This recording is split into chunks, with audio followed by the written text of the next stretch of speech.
Hello, wonderful people of the internet. Welcome back to the channel. Today, we're taking a delightful trip down memory lane, stepping back to an era when sound wasn't just heard, but truly experienced. Imagine, if you will, a time before streaming, before podcasts, even before transistors. We're talking about the grand, old-fashioned tube radio. Have you ever seen one up close? That warm, glowing heart of glass and metal. It's truly something special, isn't it? My first impression of a tube radio was a mixture of awe and a little bit of bewilderment. These magnificent pieces of furniture, often encased in beautiful wooden cabinets, seemed to hold secrets within their depths. They weren't just electronics. They were centerpieces, storytellers, and gateways to another world, all wrapped up in a package that hummed with a unique kind of energy. They felt incredibly substantial, built to last generations, and each one seemed to have a personality of its own. So, how did these beautiful behemoths actually work? Well, at their core, tube radios relied on vacuum tubes often called thermionic valves. These glass tubes, glowing faintly like miniature suns, amplified the weak radio signals captured by an antenna. Think of them as the tiny, hard-working engines inside, converting faint whispers from the air into robust sound you could hear. It was an intricate dance of electrons, heated filaments, and carefully crafted circuitry. Unlike today's solid-state electronics, which work instantly, tube radios had a charming ritual. You'd switch them on, and there'd be a gentle pause, a warm-up period, as the tubes came to life. That little wait, that anticipation, was all part of the magic. And oh, the cultural significance of these radios. They weren't just gadgets. They were the heart of the home. Families would gather around them in the evenings, much like we gather around a television today, to listen to their favorite programs. Imagine, crowded around the dial, eagerly awaiting the next installment of a thrilling drama or a captivating comedy show. In offices, they brought news and important broadcasts, connecting people to the wider world.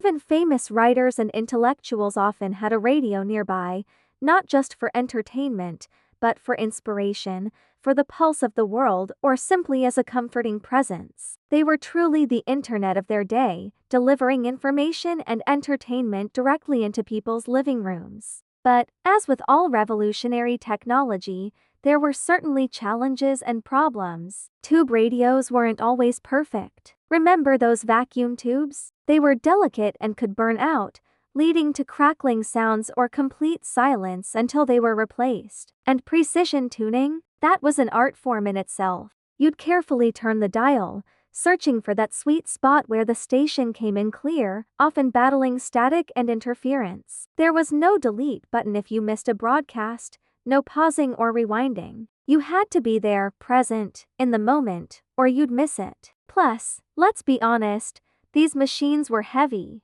Moving them was often a two-person job, and they weren't exactly known for their portability. They could be noisy too, with a distinct hum that often accompanied the programs. But somehow, those quirks just added to their charm. Despite these challenges, the memories and nostalgia associated with tube radios are incredibly powerful. Many people remember the tactile sensation of turning the large, weighty dials, feeling the gentle click as you searched for a station, or the soft, warm glow emanating from the back of the set on a dark evening. These radios weren't just functional. They were cherished family heirlooms. I know so many stories of families who preserved their tube radios for decades, passing them down through generations, not just for their nostalgic value, but for the countless stories and memories woven into their very fabric. They were a testament to a simpler time, when technology felt more tangible, more intimate. As technology evolved, the tube radio slowly, gracefully,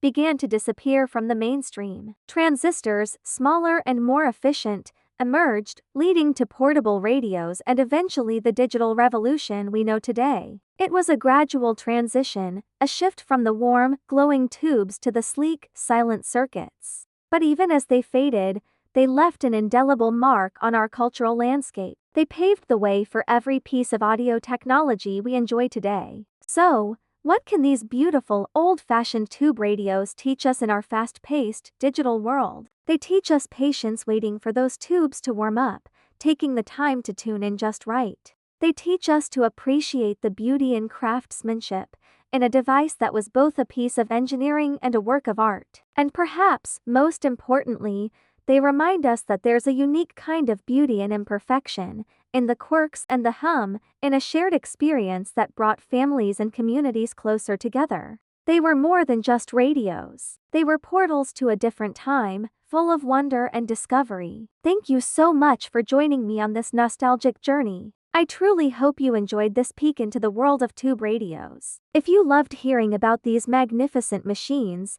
please give this video a thumbs up, share it with your friends, and don't forget to subscribe for more fascinating dives into history and technology. Your support means the world. See you next time.